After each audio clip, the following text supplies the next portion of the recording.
सबसे पहले जो 100 मार्क्स को मैंने डिवाइड किया था उसमें पहला आता है हिंदी, सेकंड आएगा इंग्लिश। जो हिंदी होगी हमारी वो होगी 70 मार्क्स की, इंग्लिश होगी 30 मार्क्स की। मैं इंग्लिश मीडियम की हूँ तो मुझे इतना ज़्यादा इंग्लिश में मैंने मेहनत नहीं की थी, मैंने मक्कारी ही दिखाई थी, तो मेरे मार्क्स भी बहुत अच्छे नहीं है, सिर्फ 19 ही मार्क्स थे मेरे इंग्लिश में। तो इंग्लिश इतनी बेसिक रहती है, ग्रामर रहती है जो हमने 10th तक पढ़ी है, तो वो ग्रामर में आर्टिकल्स होते हैं, प्रपोजिशंस होते हैं, तो इसको कौन पढ़ाएगा यार, यूट्यूब से पढ़ लो, इसको छोटा सा तो क्वेश्चन है। 30 मार्क्स में 20 भी ला रहे हो तो that is enough. Next question is Hindi. Hindi के लिए मैं बहुत ही परेशान हो गई थी, हिंदी मुझे बिल्कुल नहीं आती है। हिंदी के लिए मैंने एक बुक रेफर की थी चंचल जैन की, चंचल जैन मैडम है, वो MPPSC के लिए हिंदी की बुक लिखती है, उनकी बहुत ही अच्छी बुक है, आप वहां से पढ़ो। और हिंदी के लिए मैंने एक और तरीका ये डेली का मैं 5-5 जो भी हमारे पास ऑब्जेक्टिव में पर्यायवाची, विलोम, प्रशासनिक, शब्दावली हुई, अनेक शब्द के लिए एक शब्द, ये वाला जो पोर्शन है डेली में 5-5 सबके याद करती थी। इससे क्या है, इनको रिवीजन के लिए भी टाइम मिल रहा था और धीरे धीरे ये दिमाग में बैठने लगे थे, रटने लगे थे। इनको रटे बिना आप हिंदी पोर्शन में तो 70 मतलब 65+ नहीं स्कोर कर सकते हो।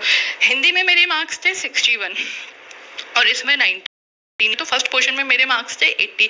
तो हिंदी अगर आपको निकालना है ना तो लिटरली ये 5-5 वाला ना कॉन्सेप्ट अपनाओ, ये बहुत हेल्पफुल होता है। और अभी तो बहुत समय है आप लोगों के पास, तो इसको इतने अच्छे से रटा जाएंगे, एक आध महीने में ही आपको खुद कॉन्फिडेंस बिल्डअप होगा। फिर नेक्स्ट हमारा क्वेश्चन आता है 100 मार्क्स का, जिसमें रहती है मैथ्स और रीजनिंग। ये दोनों को मैंने इक्वली डिवाइड करा था 25-25 मार्क्स में। ऐसा नहीं है ये जो मार्क्स है 100 वाले ये मैंने खुद डिस्ट्रीब्यूट किए हुए हैं, ये ऑफिशियली ऐसा कुछ नहीं है कि इतने ही मार्क्स का आएगा। तो मैथ्स और रीजनिंग के लिए मैं दुनिया को छोड़ के मैं सुमित सर के पास आई थी, मैंने सिर्फ उन्हीं के नोट्स पढ़े। और you guys you can not believe कि उनके नोट से 2 क्वेश्चन मेरे पेपर में एज इट इज आ गए थे, जिसको मैंने सॉल्व तक नहीं किया था, एज इट इज आंसर मैंने लगा दिया था। तो you can blindly trust him, उनके नोट्स को आप इतना पढ़ लो, इतना रट लो, वो वही के वही क्वेश्चन आ जाते हैं। सुमित सर बहुत एक्सपीरियंस्ड है, 2021 चल रहा है ना, 2017 में मैंने उनसे पढ़ा था, उस टाइम उन्होंने उनका इतना अच्छा मुझे गाइडेंस रहा था कि मेरा मैथ्स का पोर्शन सिर्फ उन्हीं की वजह से पास में हो पाई थी, उनका बहुत अच्छा है। तो आप मैथ्स के लिए कहीं और जाए बिना ना सुमित सर पे ट्रस्ट करो, उनके नोट्स को अच्छे से फॉलो करो और जो वो पढ़ा रहे पढ़ो ना, प्रैक्टिस करो। मैथ्स तो सिर्फ प्रैक्टिस के बेस पे ही हो सकता है, जैसे कि आप सभी लोग जानते हो। नेक्स्ट क्वेश्चन हमारा आता है MP। अब MP का एग्जाम है तो फॉर श्योर MP तो अच्छे पोर्शन में आएगी, तो मैं उसे 15 मार्क्स का मान के चल रही थी और उसे मैं करंट अफेयर से भी मैंने रिलेट करा था। तो MP के लिए मैंने हिंदी ग्रंथ अकेडमी की बुक यूज की थी, उसमें बहुत अच्छा डिस्क्रिप्शन में दिया हुआ है, थोड़ी सी मोटी बुक है और बाद में उसमें ऑब्जेक्टिव भी दिए हैं।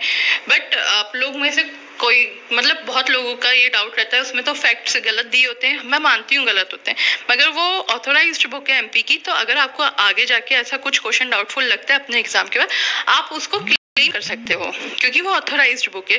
तो हिंदी ग्रंथ अकेडमी की मैंने बुक यूज, ऐसा नहीं है जो बुक मैंने यूज की है आप वही बुक लाके वही पढ़ के वही यूज करो। किसी के पास मुकेश माहेश्वरी होगी, किसी के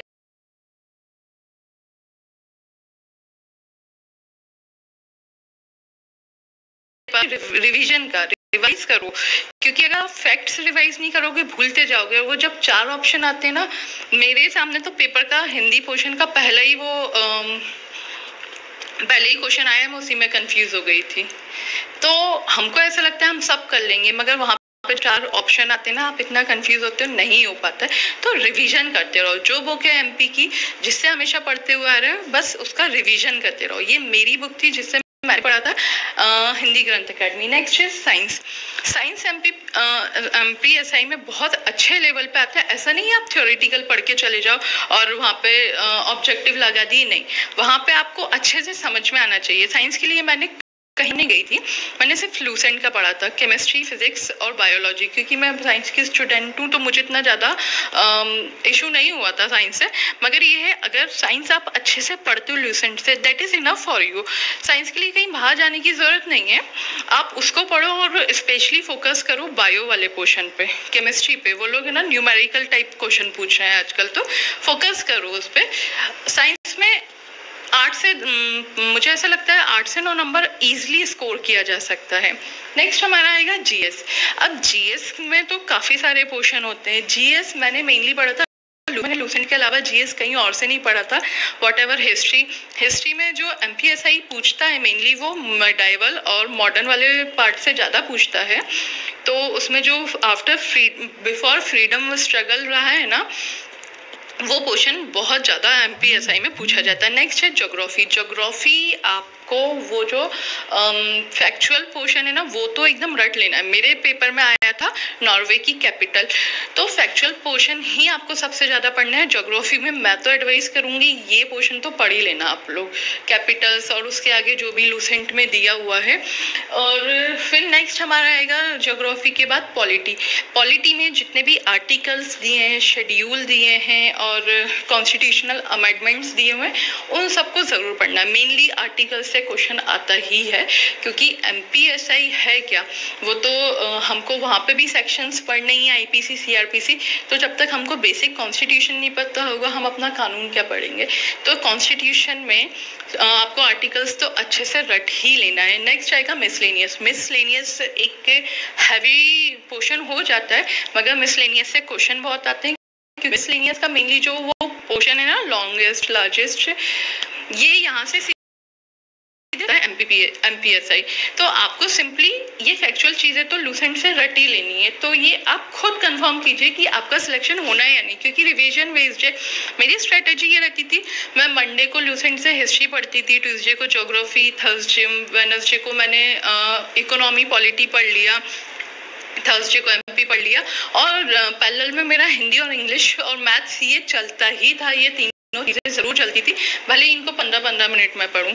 उसके बाद संडे को मेरा रिवीजन रहता था, पूरे सब्जेक्ट का एक होल रिवीजन। तो रिवीजन ज़रूर करना है, ऐसा नहीं आप आगे का पढ़ते जाओ पीछे का भूलते जाओ, उससे कोई मतलब नहीं होने वाला है। तो पढ़ना तो पूरा ही है और प्लस रिवीजन। और मैं आपको एक स्पेशली एक चीज़ एडवाइस करूँगी, जो प्रीवियस क्वेश्चन पेपर होते हैं ना, उनको लगाओ। वहाँ से हमें एक आइडिया मिलता है कि किस टाइप का क्वेश्चन आ रहा है, कहाँ से क्वेश्चन आ रहे हैं। और रही मैथ्स में, आप लोग को इसके लिए बहुत ज़्यादा मेहनत करने की ज़रूरत नहीं है, क्योंकि सुमित सर के मैंने वीडियोस देखे, वो प्रीवियस क्वेश्चन पेपर से ही अपने क्वेश्चंस उठा के आप लोग को सॉल्व करवाते हैं। तो मैथ्स में बहुत ज़्यादा मैथ्स का पोर्शन बहुत हैवी वेटेज वाला है, लाइक 50 मार्क्स का मैं मान के चल रही हूँ मैथ्स रीजनिंग का। तो सुमित सर पे भरोसा कीजिए और उनका जो भी क्वेश्चन उनको कॉपी में लिखते जाइए, अपने खुद के नोट्स बनाइए उनके भी। तो उससे क्या है, आगे जाके आपको सीधे से फिर ना फॉर्मूला देखना है। Guys, you can not believe कि उनके मैथ्स के जो नोट्स थे, मैंने 2018 का एमपीपीएससी दिया था, जिसमें मेरा फॉरेस्ट भी था। तो उनके फॉर्मूले मुझे ऐसे याद हो गए थे कि मेरा एमपीपीएससी में फॉरेस्ट का प्री भी निकला था, जिसमें मैथ्स का हम सब जानते हैं वेटेज कितना होता। तो ये मेरा स्ट्रैटेजी थी, जिस तरह से मैं पढ़ती थी।